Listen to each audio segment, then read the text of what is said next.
didn't know that we had a say on what goes on in the plants. I didn't know what was being released or how much or the known health effects from it. I didn't know how to call the Ministry of Environment Spills Action Hotline to report any unusual smells or happenings and to ask for a copy of the incident report. I didn't know that when there is an evacuation that I should check the wind direction and know which plant it is so I can take the safest route away. Do not drive with the wind blowing at you. I didn't know that it wasn't safe to swim or play in the St. Clair River or the ponds or the ditches here. I didn't know it wasn't safe to eat the fish or the deer or the rabbits. I didn't know that I should keep my window closed at night since the plants mostly burn from the stacks at night so as not to bother so many people or something like that. I didn't know which government is responsible for what. Chief and Council, Sarnia Mayor, St. Clair Township, municipalities, counties, provincial, federal, Health Canada, Environment Canada, Departments of Oceans and Fisheries, Indian Affairs, Ministry of Environment, MP,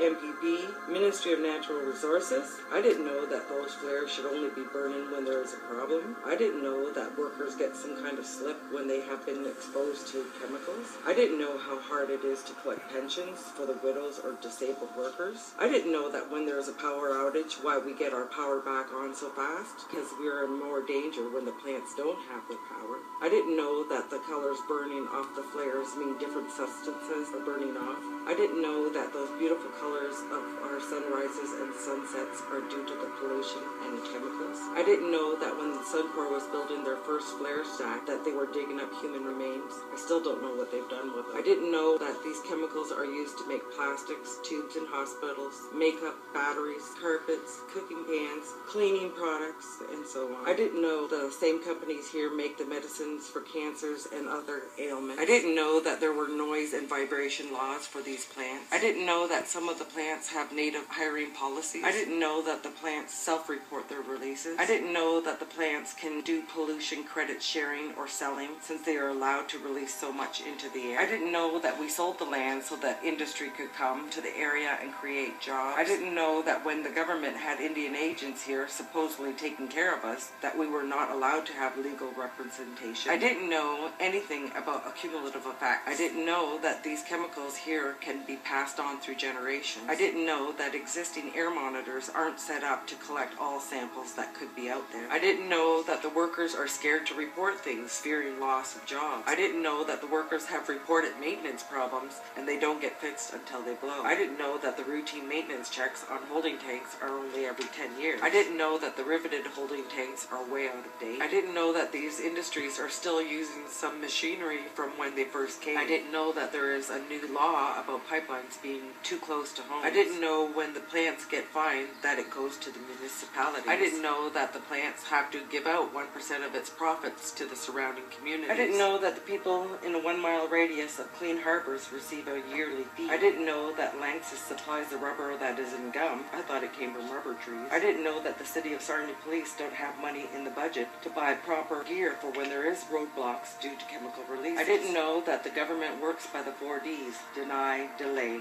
divide, discredit. I didn't know that the medical doctors are not trained on how these chemicals react to the human body. I didn't know that we probably need oncologists, epidemiologists, toxicologists, meteorologists, and pathologists to figure this out.